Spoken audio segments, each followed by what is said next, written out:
Okay. You guys ready? Call the meeting to order at this time, 7 o'clock. And I'll start by opening with a word of prayer. Heavenly Father, thank you for the privilege of meeting tonight in freedom and openness like this and being able to discuss matters of concern and importance in our township. Grateful for the freedoms we enjoy. Grateful so much for the community we enjoy them in and the many blessings that we all experience. Help us not to take those for granted. May we continue to look out for one another, set the example as leaders within the community for how we treat one another as well as those in the community. We need help with that each day. Give us the grace as we've received it. And we just pray your blessing on all those that serve us in this community, especially those here on a full-time basis. And protect us, Lord. We're grateful. We ask these things in Jesus' name. Amen. Amen. Thank you. If you'd stand and join us in the Pledge of Allegiance. I pledge allegiance to the flag of the United States of America and to the republic for which it stands, one nation, under God, indivisible, with liberty and justice for all. Thank you. You may be seated. All right.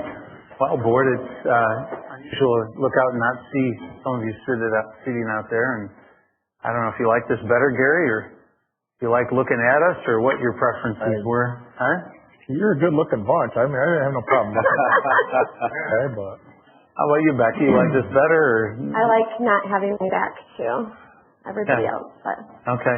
I was happy to be where I was for the time I was there for the purpose. It made a more natural circle, you know.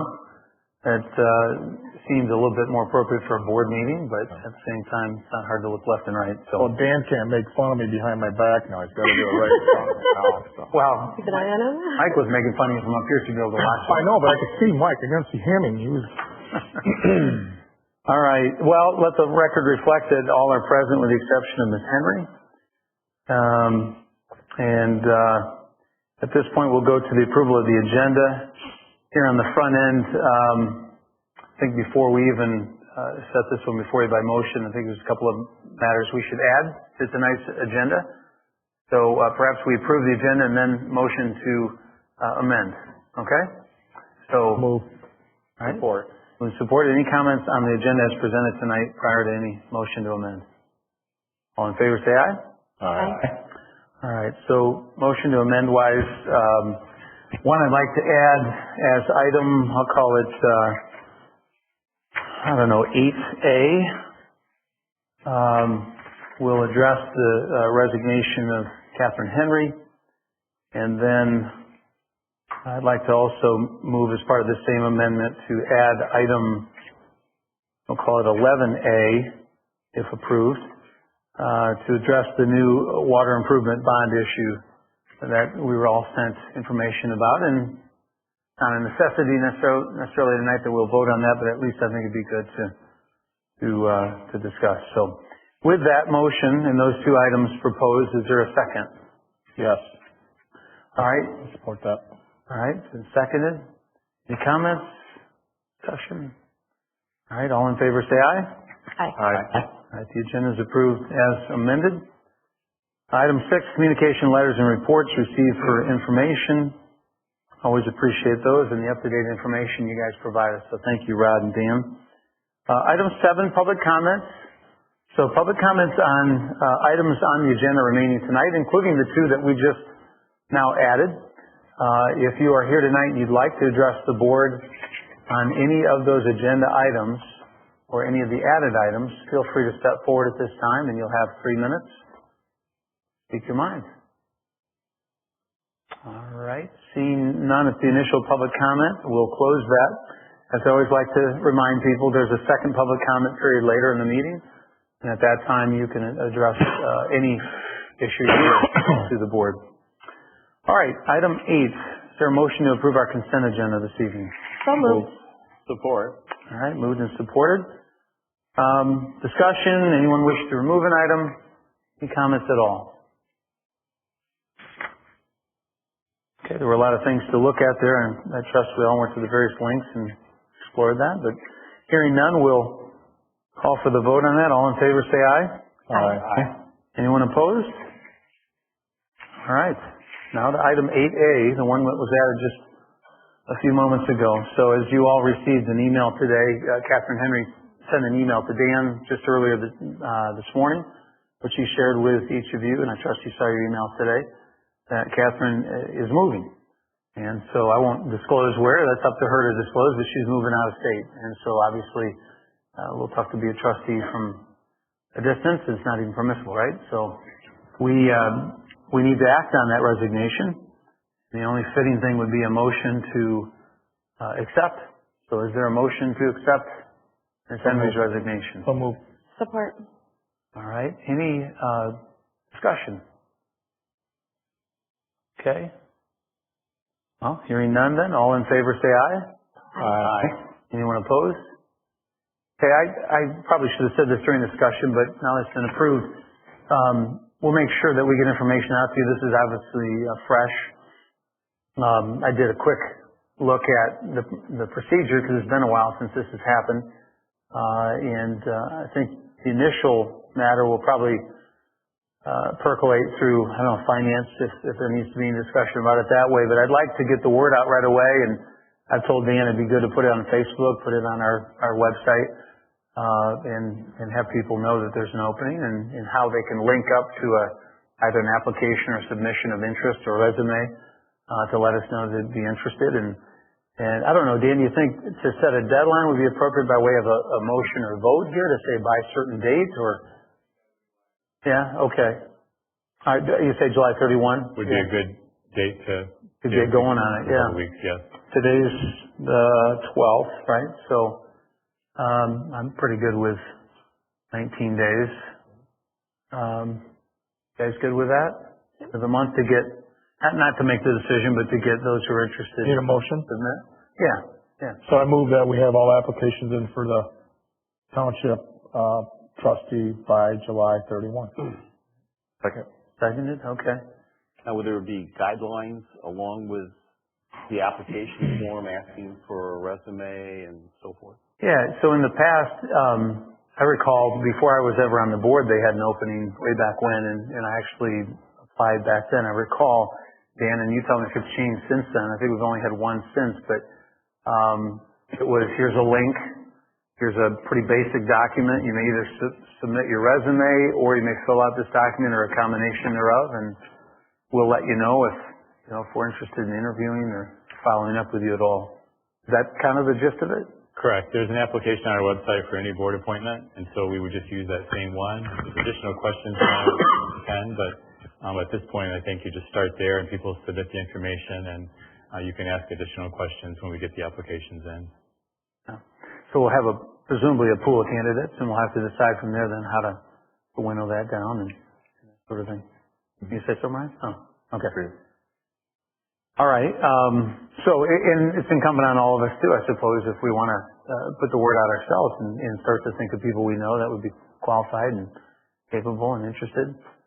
Doesn't have to just be obviously through website and Facebook. Some people don't check that. So, yeah, think about people in your sphere of influence here in the township that you think might be good. And remind me, the person that we appoint would serve for the duration of the term or until the next election? Good question, because I was talking about that with Dan today, and I got it wrong. He got it right because there was a subpart A. At first, I grabbed the statute that said yes, and then there's a statute which follows it that says, notwithstanding that statute, no. So, in fact, I think the interpretation of that was, as I read it, was you serve until next year in November, the next general election. So, I guess whoever would be chosen, it would be maybe a 16-month appointment. Has anybody ever looked at that before yourselves? Is that something you're familiar with? I think between us, we grabbed the right statutes, yeah. I was appointed, and it was in 2009. Yeah. And so you send in your information, they whittle it down to candidates, Yep. and then the top candidates did an interview with the board directly. And after the interview, the board voted at that time and had open discussion. Then I served for about 14 months, and then there was a general election to run. Okay. Now, was that a general that was sort of an off year when the rest of us weren't running? That's right. They would be running by themselves. Okay, and that's what you did? Okay. Boy, John, I can't believe I did not recall that. Was that Steve Sanders spot, or who? It's before Steve Sanders. Okay, all right. Huh. Okay, well then there's further confirmation, and then that's how that goes. Sure. Okay, item 9, Hidden Lakes cost sharing request. This came to us out of the Utilities Committee. Did we vote on that? Did we not vote on it? Okay. On the July 31 part. Okay, yes. All in favor of having the deadline for applicants to submit their interest of July 31, say aye. Aye. Anyone opposed? Okay, now, thank you. Now, number 9, Hidden Lakes cost sharing request. Again, came up through the Utilities Committee. Is there someone who'd like to place a motion for the board as it relates to that? So moved. Support. Who's supported? I think I understood what was submitted, and maybe the rest of you did too, but someone on Utilities wish to elaborate in any way or discuss cost sharing, how you came to what you did, and why you feel it's fair?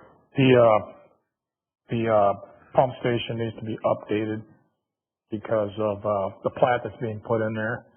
I think the cost came to like $120,000, which is an overage of what they normally would have done. And so we looked at it from being able to get our money back according to what lots we might give you. After they're done doing the plat, I think there's like 100 lots, 110 lots that could use that pump station after it was completed. About 100 lots, yeah. Yeah, 100 lots. So we figured 100 lots, $1,000 a lot to be able to offset those costs. And so we came with $80,000, and half that will be split between us and Georgetown Township, and the developer has agreed to that. So that's what we came up with. Okay.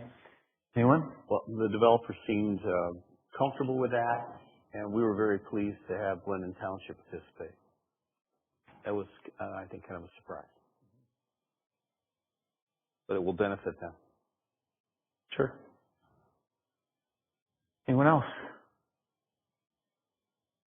All right. Appreciate the recommendation. There's a motion before you, right? It's already been approved.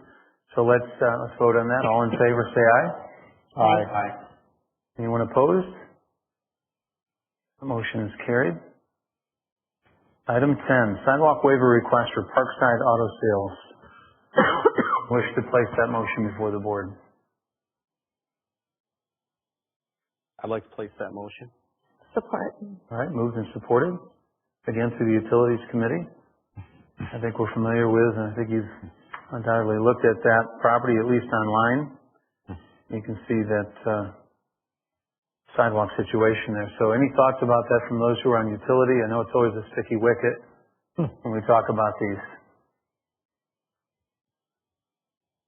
We required sidewalks for the corners down there. This would be a continuation. And I think our ultimate goal is to eventually have sidewalks all the way out to Hudsonville. This would be a positive step in that direction. There are gaps, and often people will point to Waterford Place and say, yes, they have sidewalks there in their disrepair, and that is true.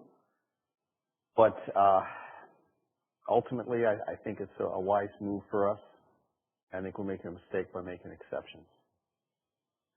Don, you mentioned about the sidewalk there at the corner. How far is that from this property? How big a gap would there be to this particular property? I'd have to look again. There we go. It's all the way from 18th Avenue to Port Charlotte. There's any sidewalks in there.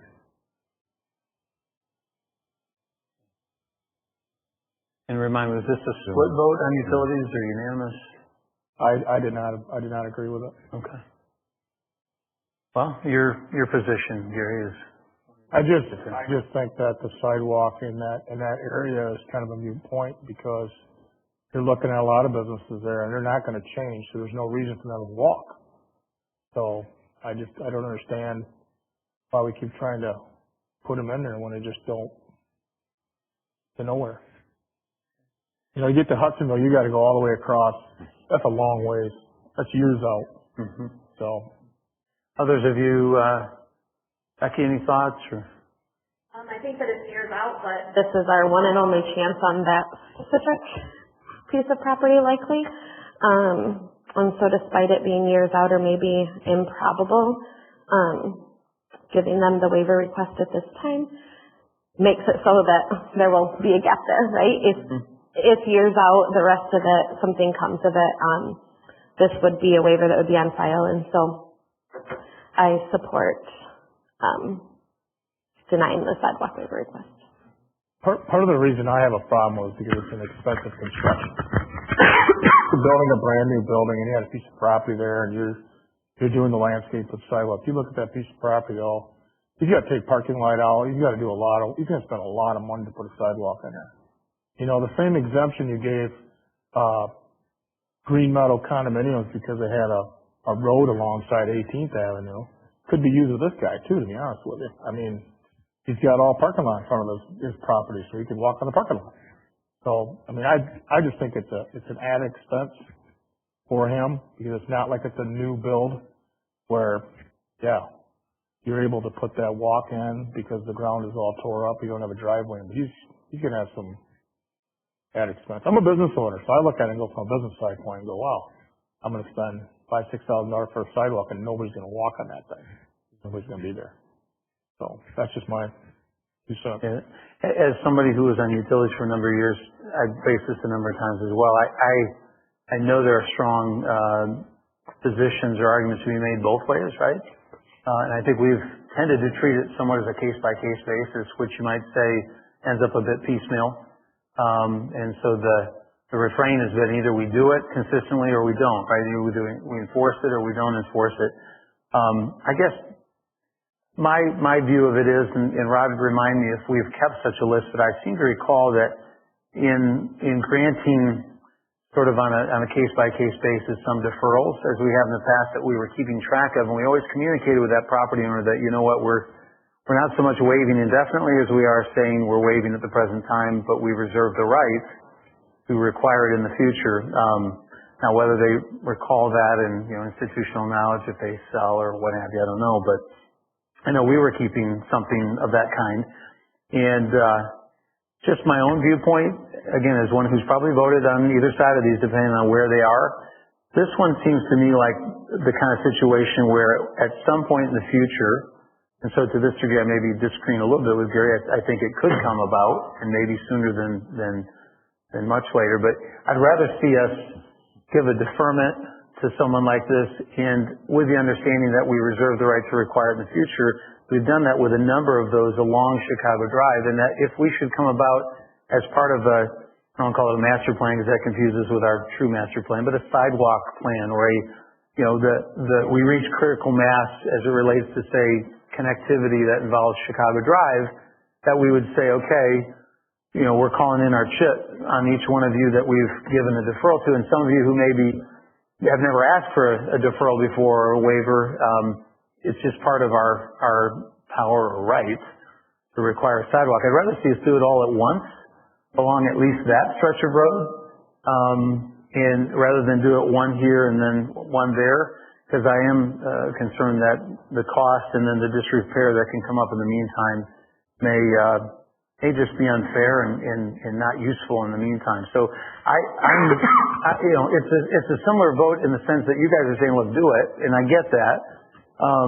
And I would probably face the same recoil from multiple property owners if at some point in the future I say, and do it all of you, I think I'd rather do that as one fell swoop. That's my perspective. So anyone else? I was going to say, it's one thing that I've always it's been a pet peeve of mine is the sidewalks to nowhere. And it's going to connect in 50, 75 years or whatever it ends up being. And I had hoped that it was going to be a goal-setting issue where we kind of said, here's our vision with sidewalks, here's what we want to accomplish, and then lay out a plan to decide. I've kind of always leaned towards about giving a temporary waiver until we hit 80%. Then everybody has to put in at that point. So once those stack up to that point, or 75% or whatever that number be, you tell them you're going to have to put one in eventually, and it goes with the property. So if you sell it, you have to list that in the disclosure, seller's disclosure. But at some point, if we get 80% of the people developing an area like that, it's go time at that point. I don't know if we can do that. Yeah, I don't either. I like the idea. At some future the board at that time can just declare it. Yeah. So I'm not sure if you have to set that percentage. At a certain point, you can say this is a priority for whatever reason at that point, as opposed to trying to make a decision for a future board that they might change. But at least that does prepare them. But yeah, you have the right to do it in the future. That's my position, is that we declare it at some point when it seems. We have done that in the past where We have, and we've had a number of people in a pretty good sized meeting, who weren't happy, but. Because I look at it and there's huge gaps. Huge gaps. And then you get down to Waterford, and whenever that does connect, they're going to have to tear it all out. And I know that the counter argument is there's, and to, I guess, John and Becky's perspective, there's huge gaps because we've granted other deferrals. There would be fewer gaps had we not, and yet, there would still be gaps, and the question would still be, would it be getting used presently? Is it a useful, thing to have these sections? And I would rather see it done as one Right. One time. And the other thing is I'm a consistency freak, and typically with a number of the people on this board, it's always been sidewalks no matter what. But then there were a couple instances where, well, we'll give a waiver for that one. One of them being 44th Street, over by Brook Meadow. So that wasn't that long ago. So it's like, well, we're not consistent. That's what I'm saying is let's have a plan on what we want to do and kind of say, here's the way it's going to be. Because there's a number of businesses that have put them in and spent considerable amounts of money raising the grade to put them in, and there it sits. Nobody using it. I want to say, was it 18th or I believe 18th, a machine or automation place over there had to put them in. Well, counting noses, Ryan, you're the deciding vote, because if it's high, it's going to go in. So I'm agreeing more so of a deferment plan, just mainly because there's no sidewalks along that whole area, and I'd prefer to go in all at the same time. That was one of actually my main goals in the campaign. I don't believe in sidewalks to nowhere. You can see, and they're going to wear separately. If we come back, we don't have a timeline when we would eventually put in sidewalks on there, because we haven't discussed it in the goal setting meeting. So this could be 10 years from now, so then they put in a sidewalk, 10 years later, it's starting to become decrepit. I want it to be all one if it's going to happen. So I would be for more of a deferment plan. Do we currently, and maybe John and Becky, you know this, I'm having looked at this, do we currently have pretty good access down to 8th Avenue so that people could get to the park? I mean, I could see a rationale where you'd say we're not necessarily going to do all the way to Hudsonville, but let's fill in the gaps to our park that actually might get used by people who want to bike or even do a loop, 8th Avenue, of course, does have the bike path to it. I would think the ultimate goal would be to extend from beyond 8th Avenue and start to continue down to Hudsonville. Okay, so we reach all the way to 8th. There's no gap in there. That to the park. Okay, all right. So this is beyond that we're purely talking about. Okay. Well, any other comments for or against before we take a vote? I think this is one of the areas we need to have a heart-to-heart talk and set a vision for future boards. And it's been a tough issue. What do we do? When it's during construction, it can be figured into the costs, and it could be amortized over 30 years. When you hit someone and say, you're going to put this sidewalk in, and now you're going to change the contour to accommodate a sidewalk, as you go down 8th Avenue, when we required them to put in sidewalks, it is so uneven, it is incredible, to the point of being laughable. That bothers me. We were required to have that done, and it was done all as one shot. It's embarrassing. What if I said, John, that in one difference there was, you're right, it ended up being a pure adjacent owner paid for project, right? And we paid 25% of that, and we still ended up with terrific for someone on a skateboard. But as far as walking, can't believe it. I think, though, that something like Chicago Drive would be more akin to what happens, say, on Kenowa or one of those places where you end up with an asphalt path that is put in uniformly in coordination with the township, for that matter, and perhaps they're a contributing part, not the entire part as we could otherwise impose. It seems to me that might be more likely.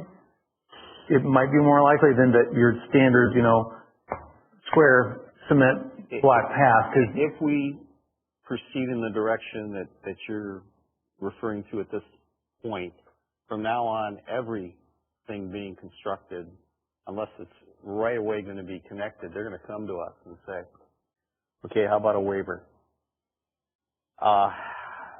It depends on the board you have, whether or not they're going to stand up, because this ends careers. This is one of those issues where if you push for sidewalks or sewers, the chance of you getting reelected is dramatically affected. So we need a plan. Yeah. And the plan was, you do new construction, you put in a sidewalk.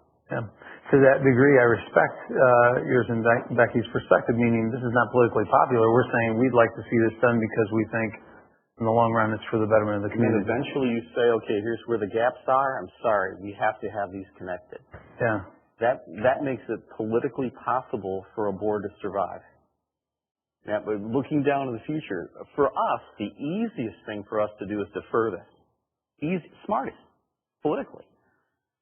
But for future boards, good luck. And we're going to be really, really tough to put things in unless we pay for it, or unless we float a millage that is for sidewalks. We'd have to take a radically different view from what we're doing right now, which I might be open to. But what we're doing is stopping the process we had without a plan. And then saying, well, we could defer this, and that could be logical, but we haven't discussed that. And I'm not saying that's going to be the trend, and you're going to have to find a strong board that's going to be willing to put that through. And it's going to be real difficult for those people to come back for another term. But this isn't new construction, by the way. This guy changed his zoning. That's all he did. He ended up with a sidewalk. I'm just saying, he's not building a new building. It's an existing building. I recall I keep going back to this, but the one in Kenowa, we ended up doing an extension from 8th to Jackson. We met Jamestown there. Recall that? And I think we got some grant money, did we not? There was some grant money as part of that Jamestown, Georgetown collaboration. I could see where, hey, Hudsonville, you bring it to your sign, we bring it your way, and it could be a collaboration. We might get some grant money in there. I mean, I could see it doing as one project more easily on a primary road like that than, of course, on that 8th Avenue, that part of 8th that you're thinking of and that we did vote about. And you're right, there's some undulation and so on. That seemed less, primary, I guess you might say, because it dead-ended right there. And perhaps in hindsight, we could have collaborated with the neighbors in a way as to put a uniform asphalt path. I don't know. But that's part of, wasn't that goal setting? You keep saying, you bring it up, Michael. You brought it up this year. I think it went to utilities to talk about some sort of a master plan for sidewalks, right? Am I right about that? That is, it is in the hopper. It's one of our goals. Okay. So, you've got to have time to work through that, but there will be some thought given that. And in the midst of that, before that can be formulated, here this comes, right? So that's just the timing of things. But, it was tough for a former board to put this in. It was tough. And that was the way to get it started. So, yes, I can see, the easiest thing for us is to vote, give them a waiver. And then in the future, we'll blend it all together. That's the easiest thing for us to do. And then we go back to where we were a decade or so before. It's going to be tough. Do you believe in sidewalks or not? A lot of people don't. Many, many people don't. A large portion of our population do, especially by our schools. And when this area was developed, they didn't put in sidewalks. It dramatically affects the community not having sidewalks. As Ryan said earlier, though, and I ran on it as well, it was a campaign item for me, and it was the time before. That is, I don't think it's an either or here, John. Respectfully, I very much want to see the connectivity. We've gradually been bringing greater connectivity. It's a difference of opinion, I think, on this particular road and this particular section, that it seems a better project to be done in one fell swoop, and perhaps in collaboration with Hudsonville. That's just just a difference of opinion. I love sidewalks. Don't get me wrong. So Was Arrow granted a waiver that when Arrow took over that area, that they did not put a sidewalk that would have, I would assume, would have come close to Waterford's sidewalk? you mean when they bought out these guys a couple years ago? Yeah. I don't think that's Was that ever even an issue? I don't recall them having to apply for a waiver. Okay, I was just curious. That would have been a big one. Yeah, that would have been a big one. I had someone ask me that, so I Yeah. just... No. Anyone else? I was going to say, it's like I mentioned, I think it was like 7 years ago, is I like sidewalks. I have them at my house. I have them at our other property. The previous house had sidewalks. Sidewalks are great. We have to decide, do we want sidewalks everywhere? And if we do, I said 7 years ago, now's the time to say, this is our goal, this is our vision, to put sidewalks everywhere. We pass a millage, and if the community's behind it, then we do. And it's going to be expensive, and then those who already have sidewalks, of course, get reimbursed because they already paid for them. But currently, in developed, platted subdivisions, it's required with new construction. That makes sense. You're walking through a neighborhood. How many people are going to go stroll down Chicago Drive to walk over to TSC? Probably not a lot. So I think if we're going to do it, we have to have a vision. What's the important area? Or 4 sidewalks all the way down, Jackson, is that like the farthest street out? It's a country road, so it's 4 sidewalks there. So it's like you got to use some common sense and say, are people really going to walk them? And that even blows my mind driving through my neighborhood. People out walking their dogs or walking their kids are walking in the street, and there's a sidewalk right there. And I always ask them, I'm like, this is going to sound weird, and I'm not a stalker, but there's a sidewalk, and you're not walking on it, and you can walk wherever you want, but is there a particular reason? 1, sprinkling. So it's people sprinkling hits them, so they walk on the road. 2, dogs. They don't know if the yard they're walking through on the sidewalk has an invisible fence, and they don't want to get charged, so they just walk in the street. So it's a tough one, because, yeah, it sounds great, there's sidewalks everywhere, but will people actually use them? That's the question. So I think we have to develop a vision of what are we going to focus on, where are we going to focus, schools, that's a good starting point, but I think in utilities, we'll take a look at that. Or, sorry, is it services, utilities? That's Maybe utilities for sidewalks. I'm sorry. Mike, you mentioned the possibility of having a millage. But then you mentioned, and I'm just wondering where you're coming from, so if we pursue this and bring it before the board, did I hear you say then if it passed, part of that would be reimbursing people that already have sidewalks? That was just my idea, because some people are going to say, well, wait a minute, I already paid for sidewalk. How would you ever figure that out financially? And the cost, whatever your... That's something we'll have to debate. That should come about. Yeah, because when I estimate, I want, and Dan, correct me if I'm wrong, we're maybe at 4% of Georgetown has sidewalks. I don't have a good idea of the percentage. Come on, Dan, you're supposed to know this stuff. It's been a law for subdivisions for about 20 years now, so all the subdivisions in the last 20 years have them. Which is great. So, but prior to that time is where you have all the gaps from and all the main roads, of course. I think a lot of other issues to face trying to reimburse. I'm not sure that's even legal. Well, they did that on Cottonwood when they expanded. I'm just saying there could be some issues there to face. I don't know, but I just thought that could be some things to face. But that's really kind of way away from the subject you're facing right now. Right, I'm just throwing out spitballing ideas. Yeah, that's right. And for what it's worth, I remember when that was discussed in our goal setting, I think it got 2 votes for a millage, so it doesn't seem to be imminent. But who knows? And I'm pretty sure if it went to a millage, I think we'd probably see like a 85% no. And that's the beauty of a millage is we don't take people's money and spend it and say, well, too bad. We're doing what's best for you. We give them the option to make that decision at the ballot box.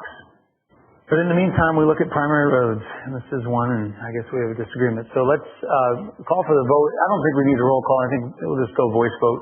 So what's the vote? The vote was the motion was made. The motion was to deny it, so a yes vote denies their request, which means that they have to put it in sidewalks. Okay. Right? Right, so yes requires. A yes means they have to put it in sidewalks because we're denying their request. All right, go ahead and call the roll if you would, Ryan. Just keep it clear. Mr. Velding? No. Mrs. Steele? Yes. Mr. Swam? Yes. Treasurer? No. Clerk is a no. Supervisor? No. All right, so 4-2, that waiver request is granted, right? No, you need to take another, you have to have To actually turn it around. Yes, you need another Yeah, motion. a motion, okay. Is there a motion then, to grant a sidewalk waiver request? I'll move. Support. Supported, all in favor say aye. Aye. All opposed? Hi. Aye. All right, and that is passed. Item 11, additional cost for playground play area resurfacing came to us obviously out of the services committee. And, good explanation given with it for additional problems and so on that were found. So is there a motion to approve the expenditure of additional cost as recommended for this playground play area resurfacing? So moved. Support. And as I'm prone to do, does someone on that committee wish to elaborate in any way? I will.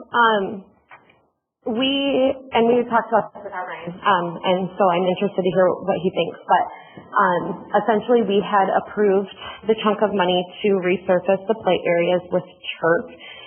And as part of that resurfacing process, the company came in and did a drop test. So in multiple locations on the playground surfaces, they were doing a drop test to make sure that it's the right amount of rebound, essentially that it's soft enough. And Drop a child, or what do they drop? it's a weight, right? Like a ball bearing kind of? Like a bowling ball. A large weight. And a number of areas failed. And so they essentially came back to us and said, we're going to have to fix that before we put down the new turf, but it's going to cost significantly more money. I think that in services, I was very much in favor of paying the additional money to bring the whole play surface up to a safe quality and then turfing over it, both because those are our community's children, right, that are playing on those surfaces and falling and bumping their little heads and bodies, but also because I think that it will support the integrity of the turf, to know that it is, that the surface that they're putting it on is consistently, appropriately bouncy and constructed and all of those things. But also, we have now been made aware that there are places on our play surfaces that don't pass the drop test. And so I feel it's kind of dangerous to acknowledge those test results and then not take action to repair them. I am not a lawyer, but I think it would be irresponsible. I think that it isn't the precedent that we want to set, that we are aware that something wouldn't pass a drop test from a resurfacing company, but we're going to move forward anyways. Feels a little bit weird. So I am in favor of making these repairs prior to our turf resurfacing. I agree with Becky, and she did a great job of explaining it. I think liability is the main concern right now. My first question would be, do we have the high, always roped off, since we know they're not safe, like tall slides? No, not yet.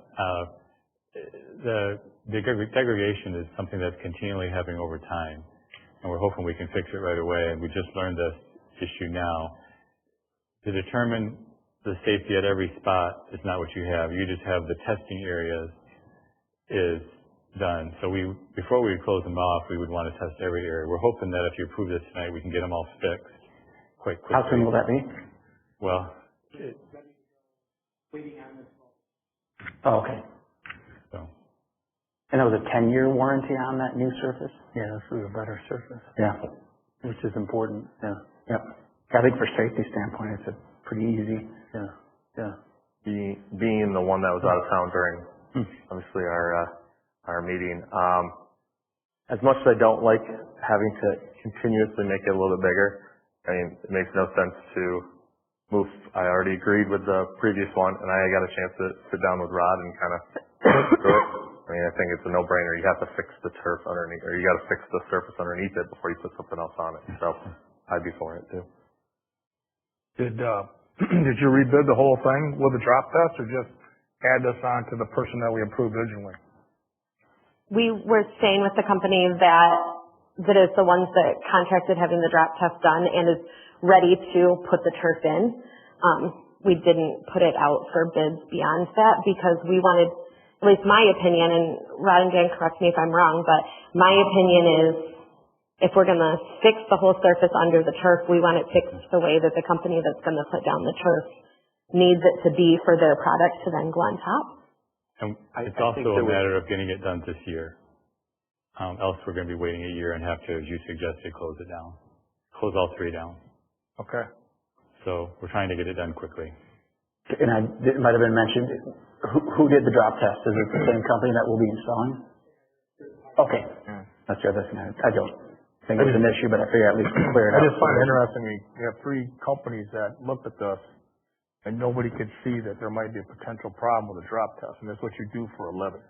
Well, I think It that, seems to me like they should have seen this. They all suggested there was a possibility in their quotations that they might have to do something of this nature. Okay. So it would be part of it. But to pay to have the test done ahead of time, that's something we could have done as far as the bidding, but we didn't. They all said we'd be subject to completing the drop test. And we've had this issue in the past in fixing surfaces. This is not the first time this has happened to us. Okay. and it's better, I think, to have the drop test have been done prior to the resurfacing, because it very well could have been resurfaced and then had a drop test done and then found out that it failed. You know, so I think that it is responsible that we're finding it at this point. It's unfortunate because of the cost, but it's responsible that we're finding it and addressing it at this point.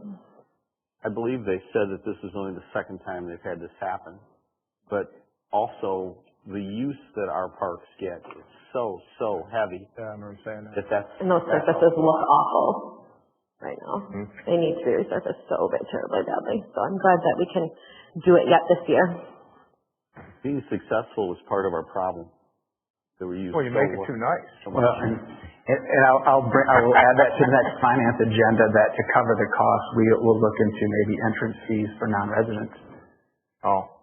Because 8th Avenue generates $25,000 a year over entrance fees. Some parks it wouldn't be feasible, but I think if there's a big attraction like Millennium Park does, there's an entrance fee for non-residents. Okay.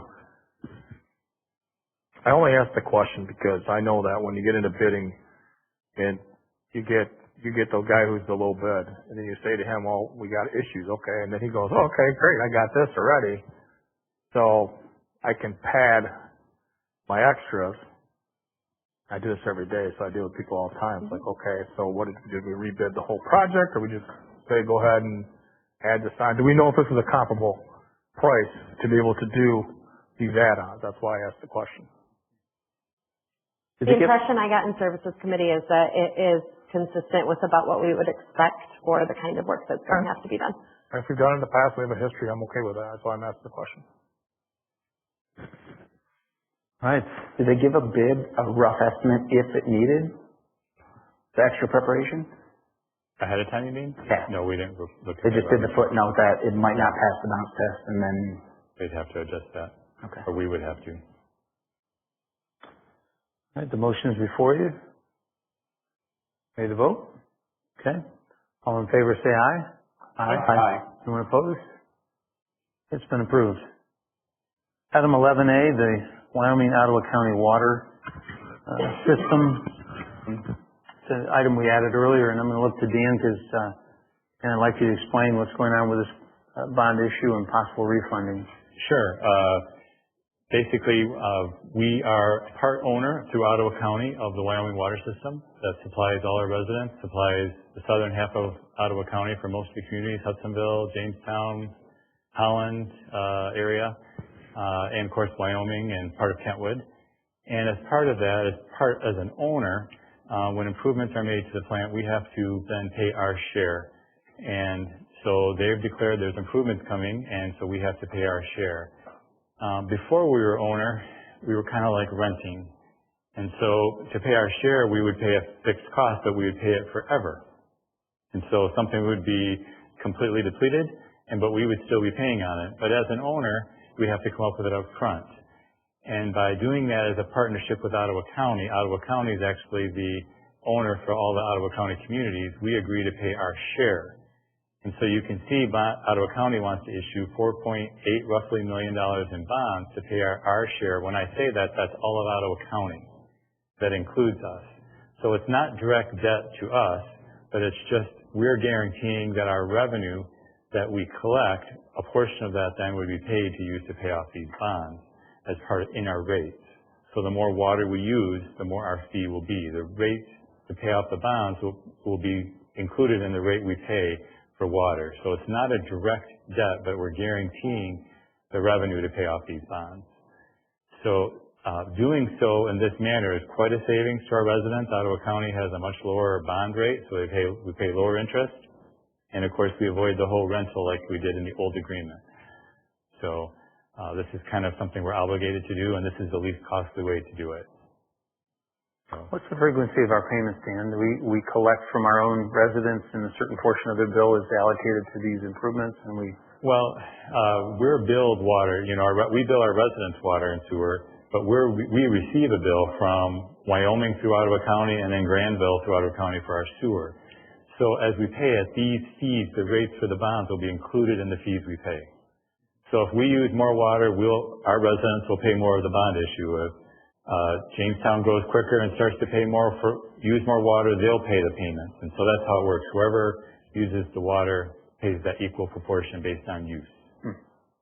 And so we've done this way for quite a while, more than 30 years. And we've had multiple bond issues. And of course, part of this, we want to do it now by interest rates. We want to kind of go a little quicker. The only speed here is there's some possibility of refunding another bond issue to get lower interest rates. But of course, it's time sensitive. If interest rates tick up, that savings will vanish. So that's kind of why we're trying to move faster. So. Okay. It doesn't take effect till all those other municipalities likewise vote. Everybody has to jump in, yeah. So, okay. And they're all trying to get them all done this month, and so that's the key. So. Okay.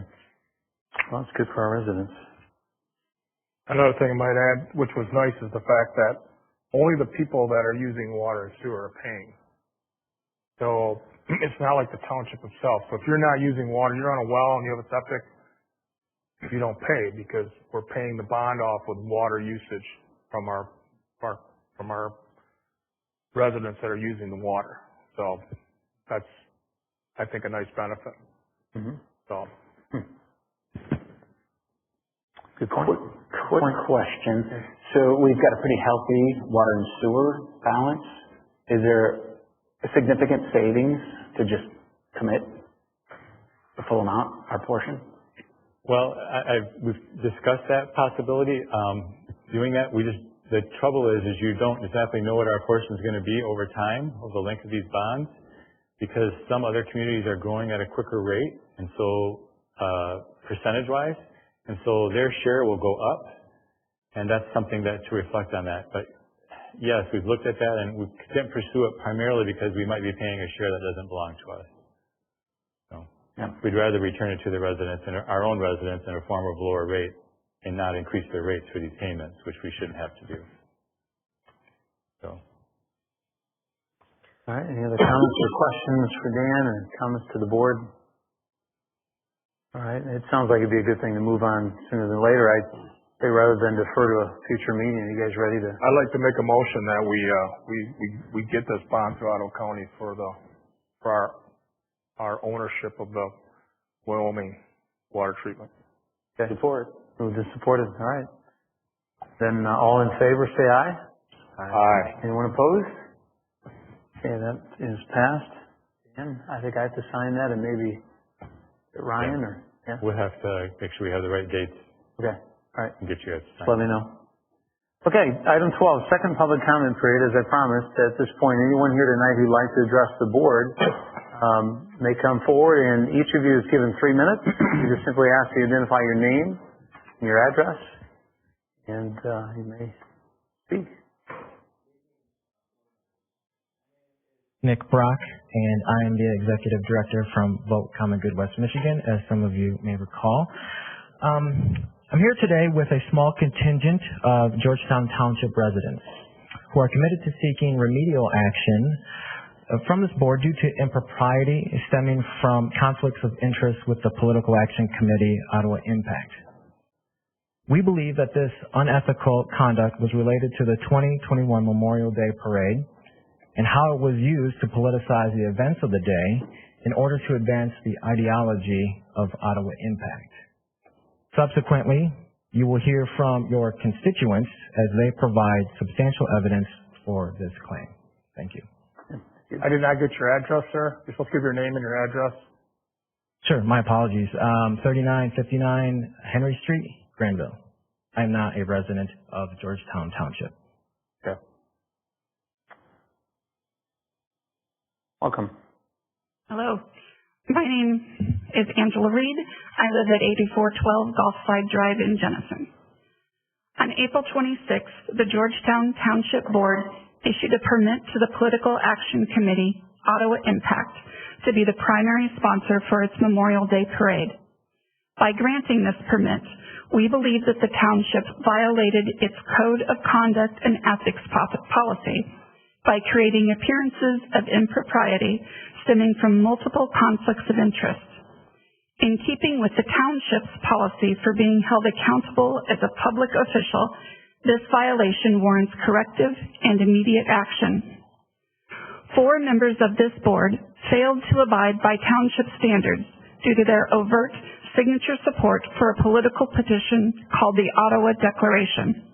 The offense is made clear on the Ottawa Declaration webpage, where it states near the bottom of the page that it is financially supported by Ottawa Impact. Resultantly, the relationship between the 4 members of this board who signed the Ottawa Declaration and the allowance for a PAC to sponsor the Memorial Day Parade can be rightly situated within the context of interest-based representation and is antithetical to township policy. The Code of Conduct and Ethics policy states, a public official shall not participate in the negotiations or executions of contracts, issuance of permits, or other regulation or supervision relating to any business entity in which he or she has directly or indirectly a financial or personal interest. Furthermore, the connection between the Ottawa Declaration and Ottawa Impact was noted at an April 26th board meeting when a board member stated, Ottawa Impact is a runoff of the Ottawa Declaration.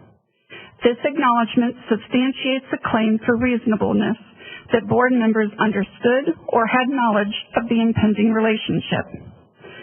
Next, we would like to again reference the Conduct and Ethics policy, where it stipulates that a public official shall not participate in the regulation or supervision relating to any business entity. On the application of the Memorial Day Parade, a board member is mentioned as the parade chairperson. From this document, it can be inferred that this member's involvement amounted to some level of oversight or management, as they were the one to contact for related questions. It must be noted, however, that this member tried to separate their involvement from their official duties. At the April 26th board meeting, this member said with regards to the parade, my involvement is not as a board member, my involvement is as a passionate citizen of this township. This effort can be noticed in the Memorial Day Parade application, where the member's official township phone number and email address are not provided. While these actions may appear to mitigate involvement as a public official, it was this member who introduced a motion on April 26th to allow the board to issue a Memorial Day permit to Ottawa Impact. Okay. Thank you for your time. Thank you. I'm sorry, I didn't want to cut you off too soon. So that was everything? Okay. Thank you for your time. Thank you. Good evening. My name is Liz Fitty. I'm at 7057 Williamstown in the forest, where we're having excitement with Comcast these days. The last time I spoke at a meeting was at the library town hall in favor of our beautiful and important community asset. So it was wonderful to drive in today and see the farmers market and all of our community members able to enjoy such an important development. So thank you for making that happen. The Code of Conduct and Ethics policy also delineates specific entities which public officials are to refrain from that relates to any business entity in which he/she has directly or indirectly personal interest. Can Ottawa Impact be considered a business entity? The answer is yes. Michigan's Department of Licensing and Regulatory Affairs classifies Ottawa Impact as a domestic nonprofit corporation. This definition, however, takes on further classification within LARA's website, which allows a user to verify the professional license of Ottawa Impact by searching for them within the subcategory of business entity. When the word Ottawa Impact is entered to this particular search, the results identify under the larger heading, business entity. Points of clarification upon which this were provided by a representative from LARA's Corporations Division when they said that they utilized 3 Michigan laws when designating various organizations. These laws are Michigan's Nonprofit Corporation Act, Act 162 of 1982, the Michigan Limited Liability Company Act, Act 23 of 1993, and the Business Corporation Act, Act 248 of 1972. Interestingly, the LLC Act lacks distinction between the definitions business organization and business entity. They are classified as the same thing. Also, within the definition of business organization, it specifies that a domestic nonprofit corporation can be considered a business organization. In brief, it is clear that this organization categorizes Ottawa Impact as a business entity. Therefore, it is justifiable to apply these definitions to Georgetown's Code of Conduct and Ethics Policy. In conclusion, the evidence set forth is clear and compelling for how we believe 4 Georgetown Township Board members violated their Code of Conduct and Ethics Policy through impropriety related to Ottawa Impact. Unfortunately, this has eroded public trust by placing political expediency above public interest. We petition those who govern the 52,000-plus residents of Georgetown Township to do what they have agreed already to do when they acquired public office, to solely advance the public interest for the common good. In closing, we leave you, well, you have the Code of Conduct in your possession, so I encourage you to read it. Maybe we can say it before each meeting so it's in our hearts like the pledge. Thank you. Thank you, Liz.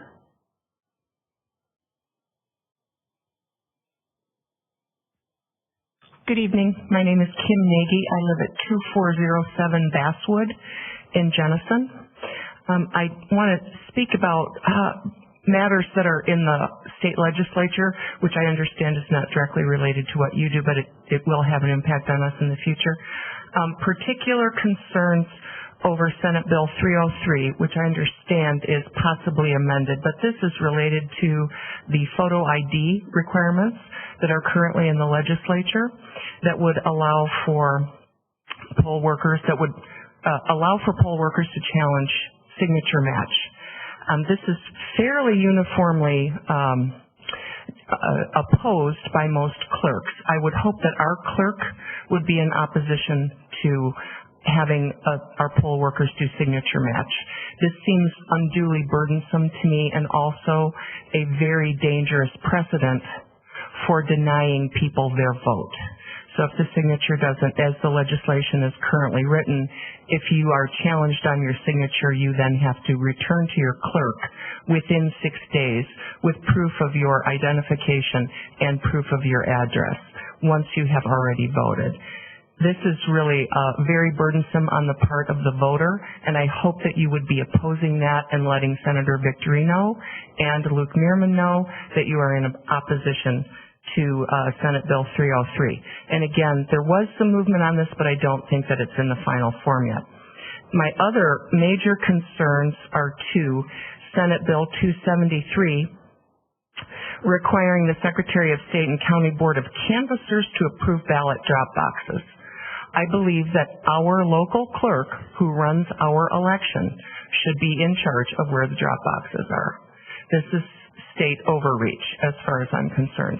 The County Board of Canvassers is made up of 4 people, 2 Democrats, 2 Republicans.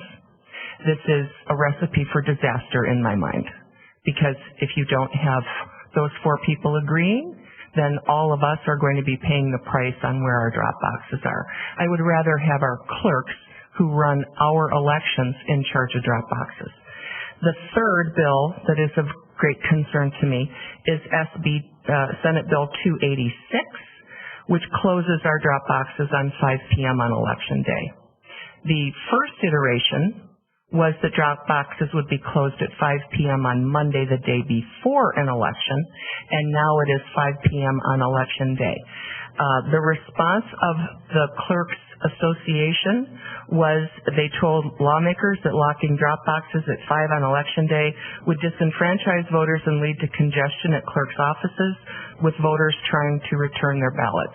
I think that's obvious on its face. People believe when they get an absentee ballot that they can drop it off up until 8. So I hope that you will be working with the legislature in opposition to these proposed pieces of legislation. Thank you. Okay, thank you. Yes, sir.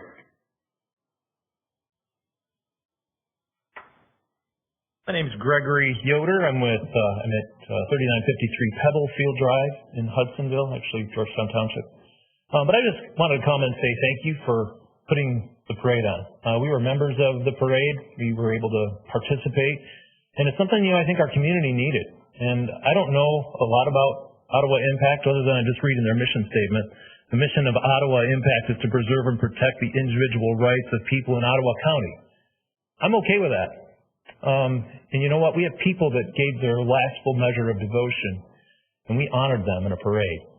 And we were able to do it because of Ottawa Impact stepping forward and being a part of our community and saying, we believe in it too.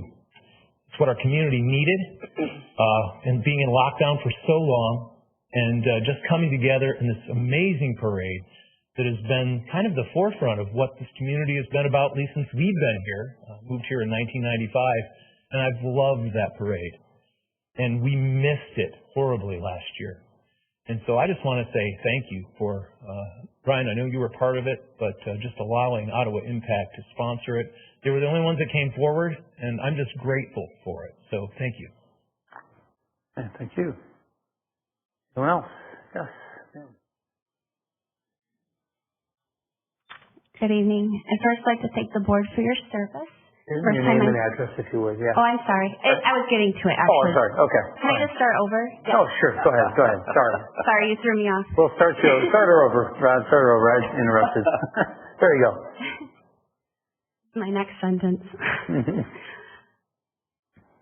I thought he was going to talk, but first, I'd like to thank the board for your service. My name is Leah Herbison, 7367 Iron Drive. Per the board meeting minutes on 4/26/21, the board voted to issue a permit to Ottawa Impact, a nonprofit corporation, to host the Memorial Day Parade. With 5 yeas and 2 nays, the motion was carried. The parade happened almost 2 months ago. It's a bit delayed, but I want to say thank you for those that voted for it. I attended, and it was a lot of fun. From what I saw, there was a great turnout. I observed kids laughing and dancing and dashing for candy, and as I walked along Baldwin Street, I received smiles and good mornings from many. Let's be real, this past year has sucked. For me, the parade helped restore some normalcy again. It had been a long time since I had seen that many faces uncovered. And I remember feeling incredibly thankful for this community, for my freedom, for my family's health, and for those that made the ultimate sacrifice so that I could stand there and enjoy that moment. As a military veteran, the day has always been emotional, but it's a lot easier when you're able to be together in solidarity with your community to remember and to honor.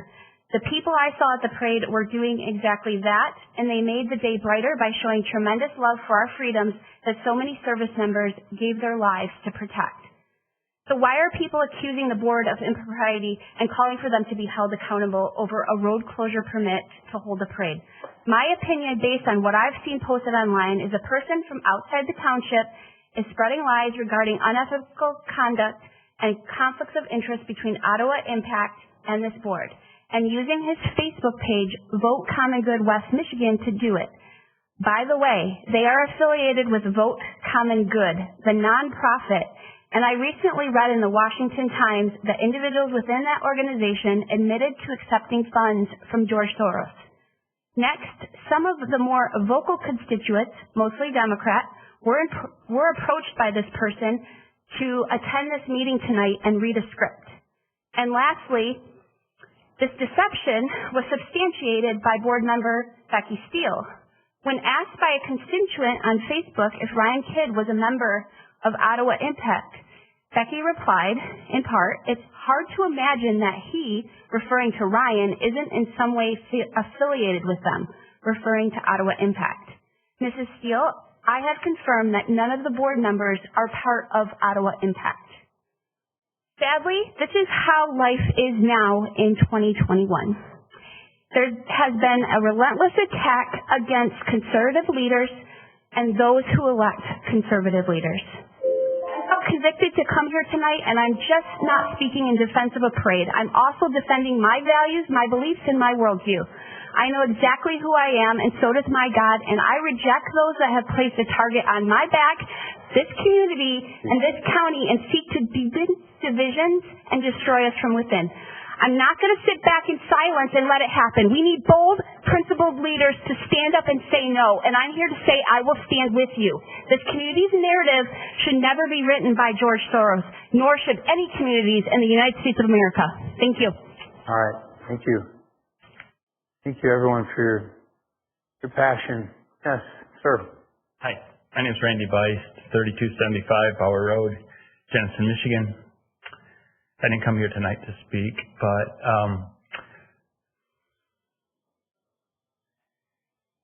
Nick Brock, who spoke first tonight, is a friend of mine. He's also a veteran. So let's just be clear on that we're not choosing sides. Secondly, I went to Meijer, our new Meijer. It's awesome. The new sign's up as of today. Mm-hmm. They're putting the dots up at like 6 p.m. when I got dinner. Not dinner, I got food for dinner tonight. And yesterday when I left their parking lot, I happened to look down, I was driving down Baldwin, and there were flags to my left. First or Second Street that runs to the south off from Baldwin, west of Meijer. And there's like 4 signs. People can hang what they want. That's their right, right? At least I hope it is here. However, not everything. Let's just be careful. Let's seek integrity, please. There's one of the signs that hangs below the American flag at the household says something UCK, our president. I leave it at that. Okay, thank you, Randy. Anyone else?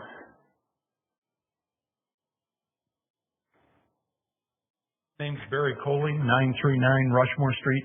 I didn't come here to talk about the parade tonight, but the only thing I had to say, I was at the meeting where the permit was approved. I just felt it was rushed, and there should be, my suggestion would be some type of ordinance that says, if you want a permit for any type of township event in the township where it's going to close a main road or need use of township facilities like our sheriff, fire department, that organization needs to come before the board and talk about that permit, and it should be posted to an agenda so people have a chance to see it, the board has a chance to see it, and research it, and then discuss it at a meeting. That was my only concern on that.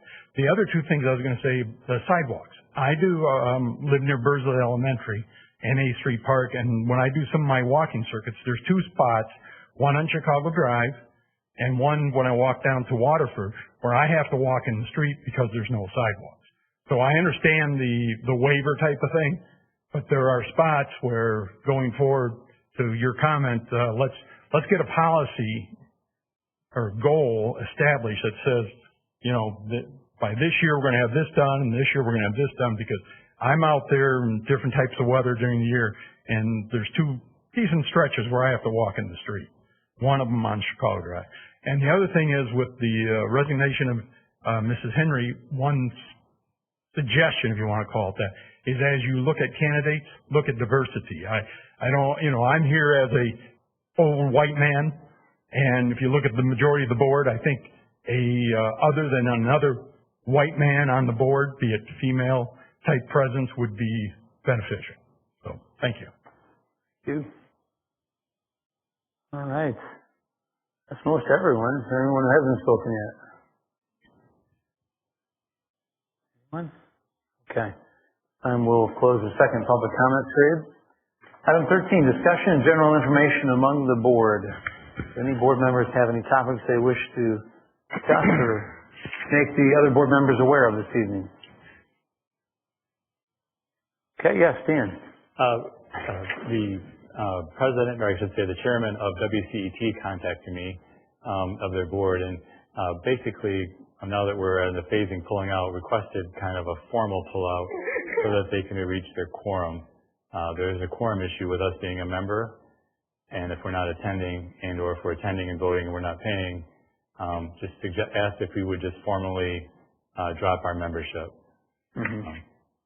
So because it's affecting them getting the quorum, and they have a meeting on Wednesday, and so it's a concern to them. So I don't know if you're willing to bring that up today, or that, or appoint different people who will come and attend. At least we can go and make sure they have their quorum. Right. It's the two of you, right, John and Mike? Right. Yeah. We're not contributing money. For them not to be able to vote because they won't be able to have a quorum is a real problem. So I think we're at this point where we voted, the decision's been made.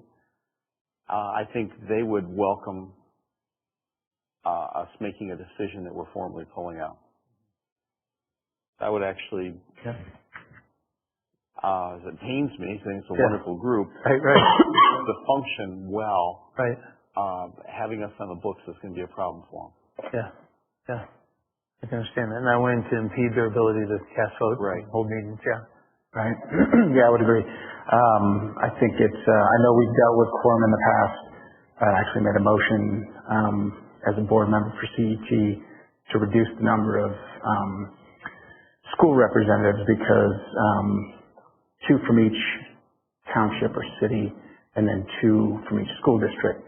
Hudsonville was always good. Granville sent reps, but Jenison, it was literally every time. Couldn't even get one person. So in the 5 years I was on that board, there were probably at least 7 or 8 meetings canceled due to a lack of a quorum because we didn't have members. So I totally understand that, and I think we should formally withdraw from it, not only based on that, but because it's the decision we made. So You need a motion? I think so. I think we need a motion to do that, yeah. I move that we withdraw our board members from WCET because we no longer do we support PEG fees to support it anyways. It's just to terminate our connection. Terminate, yeah. That's the terms in the agreement. Yeah, okay. Terminate per the agreement. Terminate our participation. Michael? I don't want anybody who doesn't want to have to come across supporting this. I want you to be able to cast a no if you wish, all right? Thank you for saying that, but we've progressed. Yeah. And I mentioned at the last meeting, I appreciate all of you here for letting a free discussion occur. And I think it aired well. I would actually vote for us yes to at this time. Let me second it if you would. I'll second it so you don't have to. And in fact, again, if you want to vote against it out of consistency with the original vote, no problem. I think those involved understand. Yeah, okay. And it actually helps them function better, I think. All right. But thank you for saying that. Yeah. Any other comments? Otherwise, we'll take that vote. All right. Hearing none. All in favor of severing that connection, say aye. Aye. Anyone opposed? All right. And it's passed. That doesn't necessarily curtail discussion. I don't know if you had a chance. I didn't see anybody say anything. Okay. So is there a motion to adjourn? So moved. I had one more. Okay. Just full disclosure. Yeah. I have signed on to Auto Impact, and I feel like I've been left out. So, I want to make sure everybody understands. I also agree with Auto Impact. I see. So. In other words, they didn't have your signature or something? Well, I don't know. They seem to be targeting everybody else on the board, and I feel left out because I wasn't targeted. I got you. Okay. All right. And with that, all in favor, say aye. Aye. Anyone opposed? Okay. Meeting adjourned. Thank you.